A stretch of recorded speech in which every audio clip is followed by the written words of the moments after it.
Merhaba arkadaşlar. Kanalıma hoş geldiniz. Bu videomda yapılışı oldukça güzel, görüntüsü şahane Tunus işi bebek battaniyesinin anlatımını yapacağım. Ben 2 renk kullanıyorum. Dilerseniz 2'den fazla renk tercih edebilirsiniz. Tığ numarası 2 no 75 milimlik bir tığ kullanıyorum. Eliniz sıkıysa 3 veya 3,5 numaralı tığ tercih edebilirsiniz. Modelimi başlarken ilk olarak sıkılaştırma zincirimi yaptım. Bu şekilde ipimi kilitledim. Daha sonra 9 tane çok sıkı olmayacak zincirlerimi çekiyorum.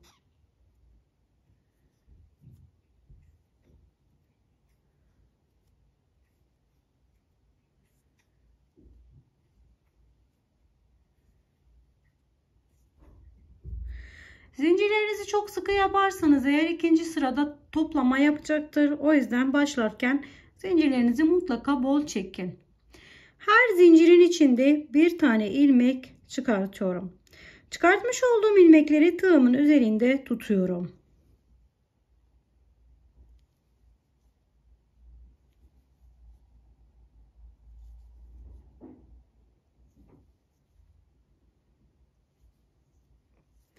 Toplamda 9 tane ilmeklerimi çektim. En baştakini tek başına çektim. Diğerleri ise tığımın üzerindeki ve hemen yanındakini, ikisini birlikte çekiyorum. Tığın üzerindeki ve yanındakini, ikisini birlikte çekiyorum bu şekilde. Tığın üzerindeki ve yanındakini, ikisini birlikte çektim. Sıra sonuna kadar aynı işlemi tekrar edelim.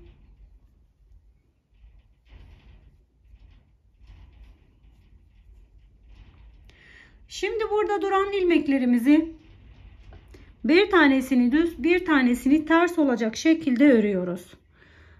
Baştaki ilmeğim zaten düz örgü olarak ördüm. İkinci ilmeğimi tığımın üzerine alıyorum. Şöyle ilmekten geçtim. İpi tutup bu şekilde kapattım. Böylece ters ilmeğimi çekmiş oldum. Yanındakini düz örgü olarak ördüm.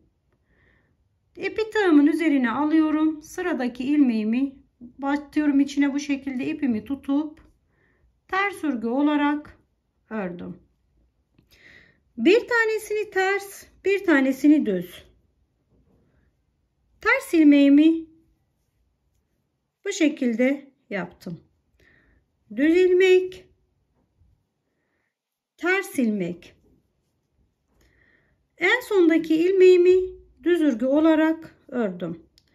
Geri gelirken yine baştaki ilmeğimi tek başına çektim. Diğer ilmeklerimi ise hepsini çift. Bir tanesi tığımın üzerindeki ve yanındaki, ikisini birlikte çekiyorum. Sıra sonuna kadar bu işlemi devam edelim. Modelin 3. sırasındayım. Ters yaptığım ilmeğimi düz örgü olarak ördüm. Düz yaptığım ilmeğimi ters örgü olarak örüyorum. Tersleri ve düzleri çok net bir şekilde belli zaten. Tersin üstüne düz, düzün üstüne ters. Böylece pirinç modelini yapmış olacağız. Tersin üstüne düz, düzün üstüne ters. Tersin üstüne düz. Kenar ilmeğimiz her zaman düz örgü olarak örülecek. Bu bir sırada 2 tane düz yan yana gelebiliyor. Gördüğünüz gibi arkadaşlar. Tekrar geri dönme işlemini aynı şekilde yapıyorum. Geri dönme işlemini yaparken elinizi çok fazla sıkı tutmayın. Yoksa modeliniz tam bir kare değil de dikdörtgen şeklini alabilir. Tekrardan bu sefer düzün üstüne ters, tersin üstüne düz, düzün üstüne ters, tersin üstüne düz. Terslerin boyları kısa kalıyor, düzlerin boyları biraz daha uzun. O şekilden de ayırt edebilirsiniz. Tersin üstüne düz, düzün üstüne ters. Son ilmeğim her zaman düz örgü olarak örülüyor. Geri geliyorum, hepsini aynı şekilde.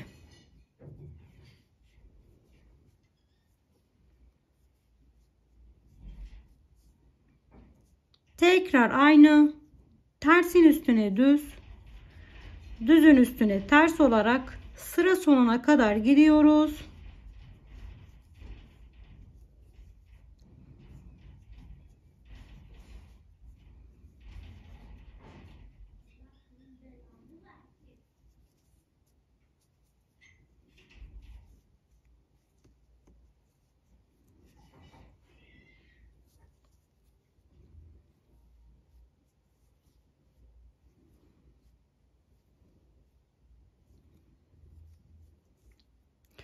Şu anda 5 sıra ördüm. Toplamda 6 sıra örelim.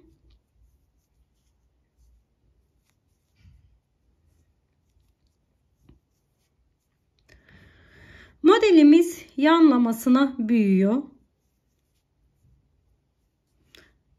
Her renk değişiminde bir parça eklenmiş olacağız. Toplamda 6 sıra örmüş olacağım.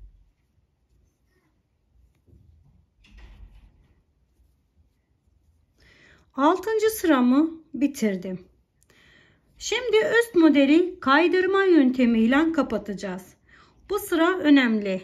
Kaydırma yöntemini yaparken ilmeklerinizi sıkı tuttuğunuzda üst tarafı büzüşecek. O yüzden kaydırma yaparken ilmeklerinizi sıkmamaya özen gösterin. Bir sonraki sırada bu ilmeklerden tekrardan ilmeklerimizi çıkartıyoruz.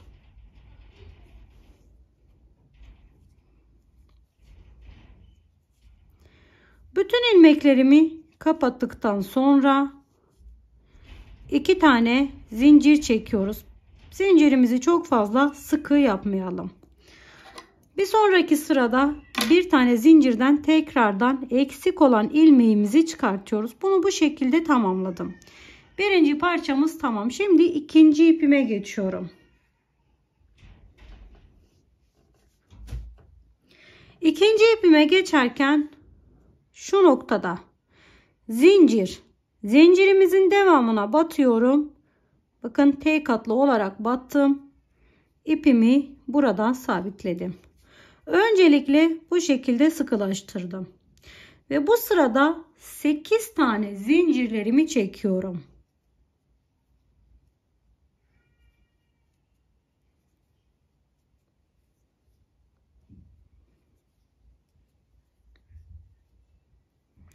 İlmeklerimizi bu şekilde, yani modelimizi bu şekilde büyütüyoruz. Her seferinde aynıdır. Tekrar 8 tane ilmeklerimizi buradan toplayalım. Her bir zincirimizin içine bir tane ilmeğimizi alıyoruz. 8 tane ilmeklerim oldu. 9. ilmeğimi başlangıç zincirime batarak yaptım. Ve şu kenardan bir ilmek alıyorum. Tek taraflı alıyorum. Parmağım tarafındakinden alıyorum. Kendime taraf olandan değil. Direkt içinden geçtim. 1 2 3 4 5 6 7 8 9 tane ilmeklerimi tamamlamış oldum. Burada duran ipimizi de her sırada bir üst sıraya çıkartarak aradan gizlemiş olacağız. Tekrar aynı şekilde bir tane ilmeğimi ters örgü olarak ördüm. Bir düz, bir ters, bir düz, bir ters, bir düz, bir ters. Son ilmeğimi düz olarak aldım ve yine yandan bir tane ilmek çıkartarak direkt içinden kaydım. Aynı şekilde geri geliyoruz.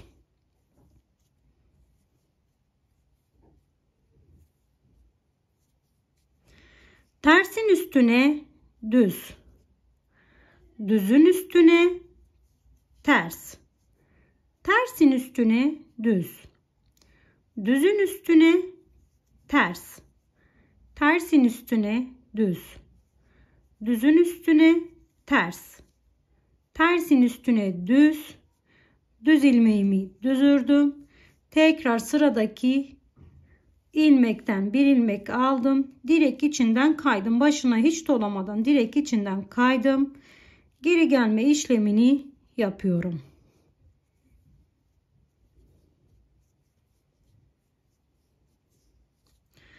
Düzün üstüne ters. Tersin üstüne düz. Bütün ilmeklerimizi örelim.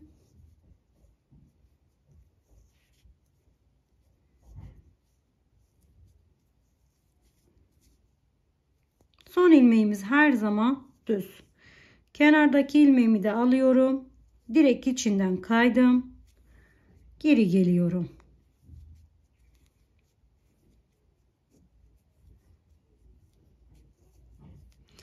Arada yürüttüğüm ipi buradan kesebiliriz. Yeterince arada yürüdü zaten. Tekrar. Tersin üstüne düz. Düzün üstüne ters. Tersin üstüne düz. Düzün üstüne ters. Sıramızın sonuna gelelim. Son ilmeğimi her zaman düz olarak örüyorum. Kenardan ilmek aldım. Geri geliyorum.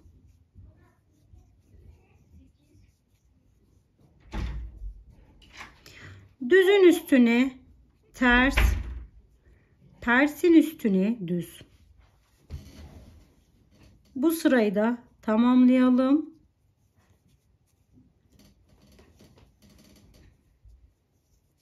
Son ilmeğimi düz ördüm. Aynı zamanda son sıra, toplamda 6 sıra yapmış oluyorum. 6 sıra ördüm. Şimdi burada yaptığım işlemi burası için de aynısını yapacağım. Kaydırma yöntemiyle geçiyorum ve buraya sıkı yapmamaya özen gösterin. Yoksa battaniyenizin model kapanışları hepsi toplamış olur ve şekli düzgün durmaz. 9 tane ilmeklerimi bu şekilde 8 tane, şu anda 8 tane kapanmış oluyor. Birinci, bakın maviden hemen birinci zincirden kaydım. Böylece burası 9 tane oldu. Şimdi buradan örmeye devam ediyorum. 1 ilmek çıkartıyorum. Üst katından 2 3 4 5 6 7 8. Burayı kapatırken 2 zincir yapmıştım. Bir zincirini ilmek çıkartacağımı söylemiştim, hatırlarsanız. Zincirden bir ilmek çıkartarak ilmeklerimi 9'a yükselttim. Geri gelirken bu ipimden arada yürüteceğim. Öncelikle bir tanesini örüyorum. Daha sonra şöyle tutuyorum. Bir ipin arkasından, bir ipin önünde. Bir arkasından, bir önünde. Bir arkasından, bir önünde. Bu ipi kesebiliriz. Arada gizlemiş olduk. Kenarda çirkin bir görüntü olmasın diye. Şimdi tekrar düzün üstüne, zaten hepsi düz, bir ters bir düz, bir ters bir düz, bir ters bir düz, bir ters, son ilmeğim düz örgü olarak örüldü. Geri geliyorum. Baştakini tek başına, diğerleri hepsini çift alarak geldim. Burayı 6 sıra boyunca örüyoruz arkadaşlar. Terslerin üstüne ters, düzlerin üstüne düz. Terslerin üstüne ters, düzlerin üstüne düz. Sıramızı, yani karemizi 6 sıra boyunca örelim. Toplamda 6 sıra ördüm. Bu şekilde 1, 2, 3, 4, 5, 6. Şimdi burada kapatma işlemini yapıyoruz. Kapatma işlemimiz her zaman kaydırma yöntemiyle oluyor. Zincirimizi yapıp hiç başına sarmadan bir ilerideki yuvaya batıyoruz. Direkt çekiyoruz. Burayı her seferinde üstüne basa basa söylüyorum. Sıkı yapmayın. Modelinizde toparlama yapmasın. Bütün ilmeklerimi aldım. Son ilmeğime kadar geldim. Üste saydığınızda 8 tane oluyor. Bir sonraki kutucukta ilmek çıkartmamız için bir önceki kutuda yaptığımız aynısını. Bir zincir, 2 zincir çekiyoruz. Bir tane sıkılaştırma zinciri, bir tane de ilmek çıkartacağımız zincir. Bu şekilde bunu sıkılaştırdım. Şimdi motifimize bir tane daha motif ekliyoruz. Tekrar rengimi değiştiriyorum. Mavi olan ipimi alıyorum. Beyazın son zincirine batıyorum. Bakın son zincirine batıyorum. Sabitledim bu şekilde. Bunu sıkılaştırdım. Burada tekrardan 8 tane zincirlerimi çıkartıyorum. Tıpkı beyazda yaptığımız gibi. 1, 2, 3, 4, 5, 6, 7, 8. zincirimi birazcık sıkı yapıyorum. Tek tek bütün ilmeklerimi topluyorum. 3, 4, 5, 6, 7, 8. 9. ilmeğimi beyazdan aldım. Toplamda 9 tane oldu. Yandaki ilmeğimden şöyle bir ilmek alıyorum ve direkt içinden geçiyorum. 1, 2, 3, 4, 5, 6, 7, 8, 9 tane ilmeğim oldu. Tekrardan bir ters bir düz olarak devam ediyoruz. Ters, düz, ters, düz, ters, düz, ters, düz. Yandan ilmek çıkartırken şu ipimi de aradan aldım ve sıkılaştırıyorum. Tekrardan geri geliyoruz.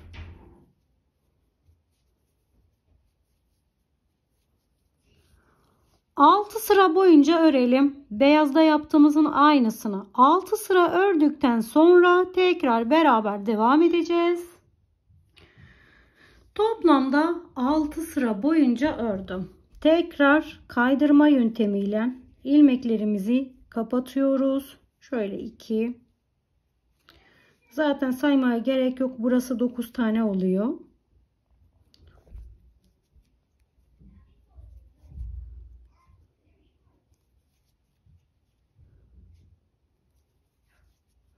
Şu anda 8 tane. Bir tane beyazdan aldım. Üsttekiler 9 tane oldu. Şimdi burada 9 tane ilmek çıkartıyoruz. İlmeklerimiz tam sayıda gelecektir. Eksik fazla olmayacaktır. 1. Hemen sıradaki 2, 3, 4, 5, 6, 7, 8, 9. ilmeğim şurada görüyorsunuz. Bakın 9. ilmeğim şuradan aldım. Oldu 9. 9 tane ilmeklerimi aldım. Şimdi yandaki ilmek hemen sıradaki hiçbir şekilde ilmek atlatmıyoruz. Bakın bu birinci sıranın ilmeği. Buradan aldım. İçinden direkt geçtim. 1, 2, 3, 4, 5, 6, 7, 8, 9 tane oldu. Gördüğünüz gibi arkadaşlar. Tekrar 1 ters, 1 düz. Giriş çıkış ilmeklerinizi çok bul tutmayın ki birleştirme noktalarınız kötü durmasın. Ters, düz, ters, düz, ters, düz. Yandaki ilmeğimi de aldım ve hiç başına dolamadan girdim. Tekrar geri geliyorum.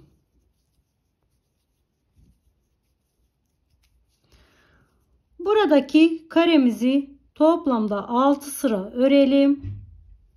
Toplamda 6 sıra boyunca ördüm. Tekrar modeli kapatıyorum. Kaydırma yöntemiyle kaydım. Kaydırma yöntemiyle bir sonraki zincire kayıyorum. Bir sonraki ilmeğe kaydım.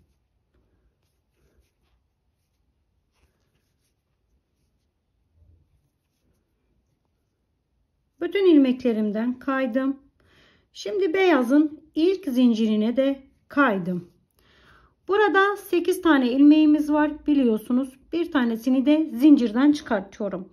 Her sondaki karede aynı işlemi tekrar ediyoruz. Mavide yaptık, beyazda yaptık, yine yapacağız. Şöyle 1, 2, 3, 4, 5, 6, 7, 8, bir tane de zincirden çıkartarak 9.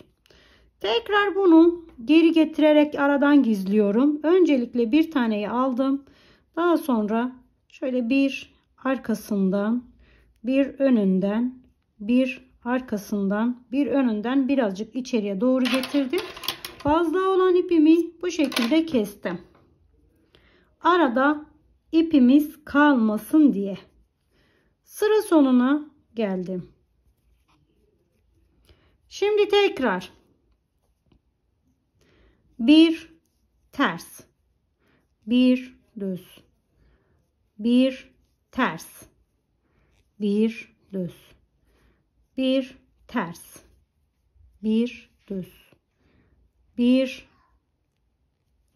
ters, bir düz olarak ördüm. Geri geliyorum. Toplamda 9 tane ilmeğim var.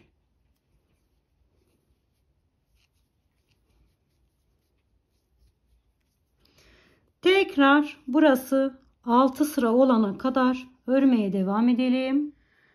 Toplamda 6 sıra ördüm. Tekrar kaydırma yöntemiyle kaydırıyoruz.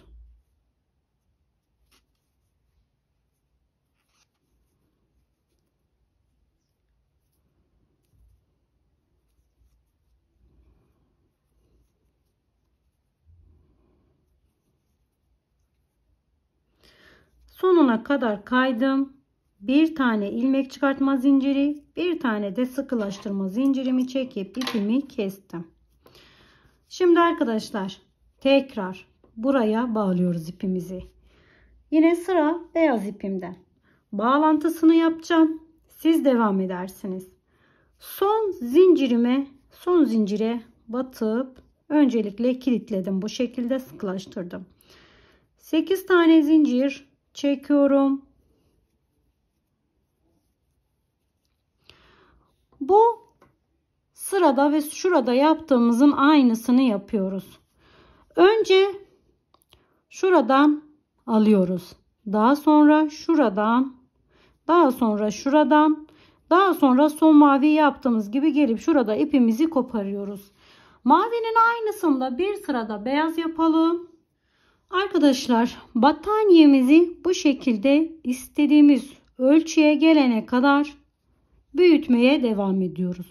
Büyütme işlemini biliyorsunuz. Her seferinde şuraya ekleyerek yapıyoruz. Şu ara boşlukları dolduruyoruz. Şurada ipimizi kapatıyoruz. Her seferinde biraz daha büyük oluyor.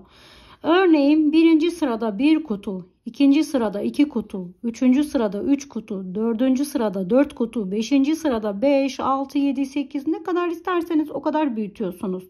Santim olarak söylemem gerekiyorsa normal battaniye boyutu 100 santim yani 1 metre. Bu alt kısmı ve yan kısmı 1 metreye ulaşana kadar modelinize eklemeler yapmaya devam edin. Aynı mantıkla. İstediğiniz ölçüye geldikten sonra bu sefer azaltma işlemlerini yapıyoruz.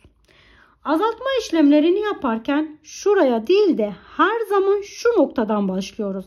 Her seferinde kutular yükseliyor. O yüzden her zaman en üstteki kutunun şu kenarından başlıyoruz.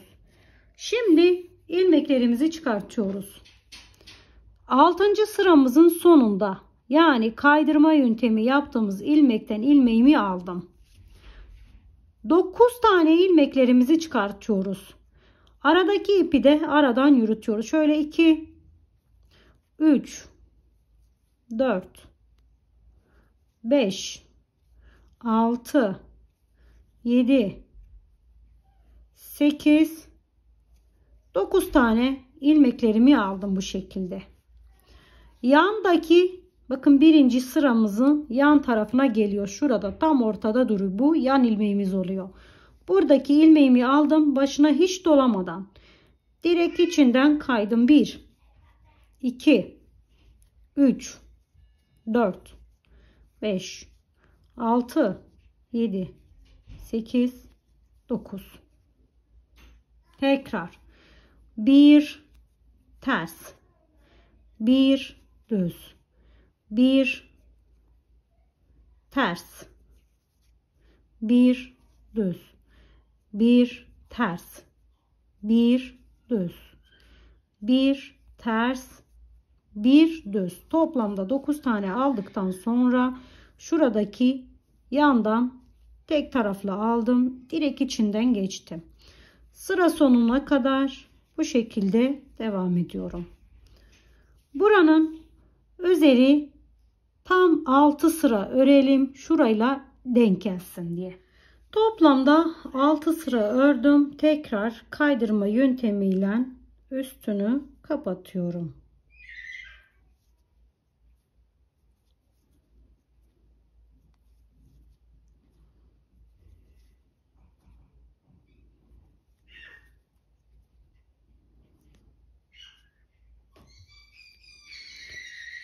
Şuraya geldim. Şimdi burada yaptığımızın işlemin aynısını şuraya ve şurası için de yapacağız. Bunu da başlayalım beraber. 1, 2, 3, 4, 5, 6, 7, 8, 9 tane aşağıdan. Bir de yandaki ilmeği alıyorum. Şöyle içinden direkt geçiyorum. Başına dolarsanız eğer ipinizin, tığınızı başınıza sararsanız arttırma yaparsınız. Sarmadan direkt çekiyoruz. Sonuna geldim. Tekrar 1 ters, 1 düz, 1 ters, 1 düz, ters, düz, ters, düz ve yandaki ilmekten aldım. Geri dönüyorum tekrar.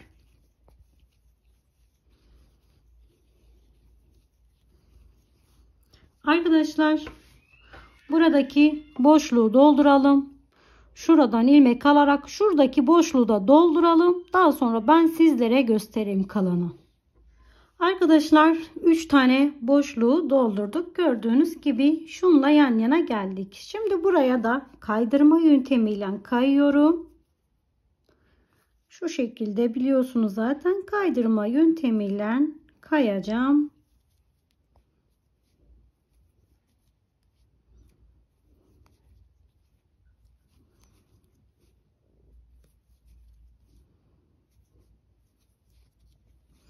Şimdi en baştakine geldim. En baştakini de her zaman yaptığım gibi kaydım.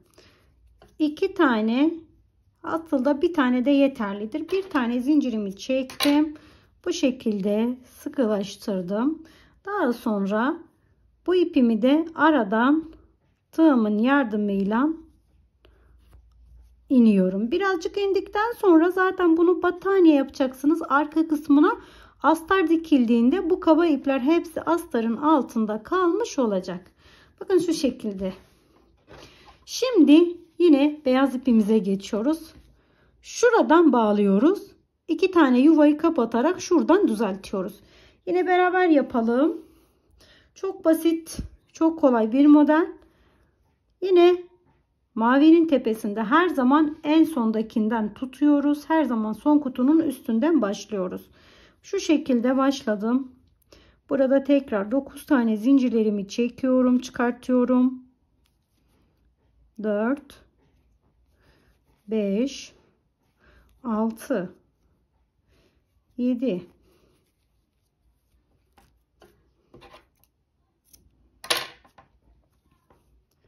8 sondaki 9 tane aldım.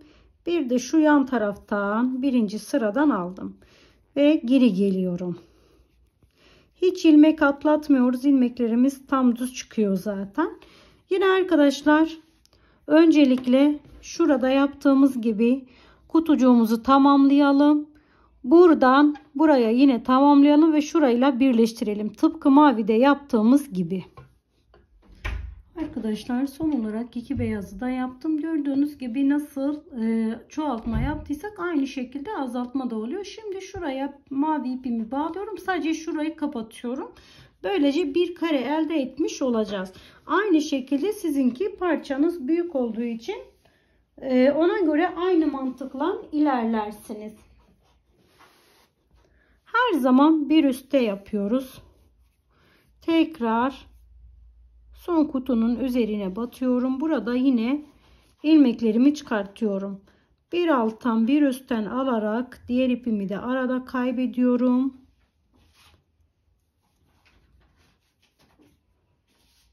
Toplamda 9 tane ilmeklerimi aldım. Yan ilmeğimden de aldım. Şu şekilde direkt içinden geçti.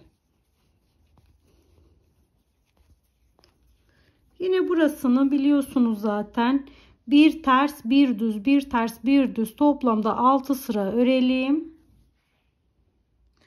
Arkadaşlar bütün kareleri bu şekilde doldurdum. Siz bunu büyük parça olarak yaptığınız düşünün, bebek battaniyesini yapıyorsanız eğer.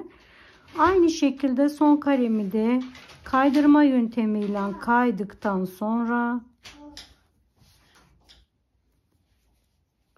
şöyle bakın, en son diğer parçadan alarak kaydırdım. Bir zincirimi yaptıktan sonra burada ipimi kestim. Bu diğer ipleri aradan gizleme yöntemini sizlere göstermiştim. Burada yaptığımız gibi tekrar bunu da diğer ipleri de aradan gizleyebilirsiniz. Modelimiz bu şekilde. Bebek battaniyesini yaptığınızda altına astar dikilir biliyorsunuz. Arkadaki bütün görüntüler kaybolur. Zaten çok kötü bir görüntü yok. Bu ipleri keserseniz hiçbir görüntü kalmaz. Ama astar dikildiğinde tamamen kaybolmuş olur. Arka yüzü bu şekilde, ön yüzü ise bu şekilde. Ben bunu pirinç olarak yaptım. Daha önceki videolarımda örgü hayatım kanalımda olanlar bunun düz modeli de var. Dilerseniz onu da İzleyerek onun gibi de yapabilirsiniz. Eğer pirinç sevmezseniz arkadaşlar. Gördüğünüz gibi bir kare elimizde oldu. Videomun sonuna geldim. Umarım sizler için faydalı bir anlatım olmuştur. İzlediğiniz için teşekkür ediyorum. Başka bir videoda görüşmek dileğiyle. Şimdilik hoşça kalın, sağlıkla kalın.